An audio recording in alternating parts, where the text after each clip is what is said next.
25 ফেব্রুয়ারি 2025 Dankuni sporting club ময়দানে ভারতের communist party মার্ক্সবাদী Paschimbanga রাজ্য 27তম সম্মেলনের প্রকাশ্য সমাবেশ অনুষ্ঠিত হলো।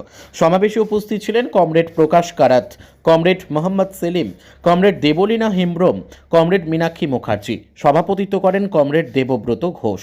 অবিলম্বে রাজ্যের 100 দিনের কাজ চালু করার দাবিতে এবং এমজিএন রেগা ও আবাস প্রকল্পের লাগামহীন দুর্নীতির বিরুদ্ধে গণ আন্দোলন জোরদার করতে ও সর্বনাশা কৃষক বিরোধী নীতির প্রতিরোধে সংগ্রাম মজবুত করতে আজ এই প্রকাশ্য সমাবেশ করেন ভারতের communist party. Bureau report, crime press, Bengal news.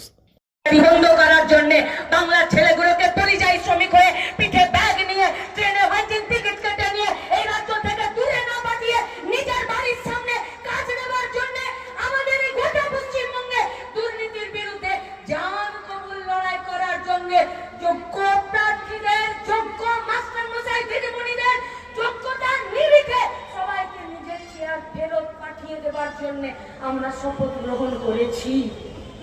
আজকে সেই সম্মেলন থেকে আপনাদেরকে বলছি, কার দমে পেরেছি আমরা এই শপথ নিতে?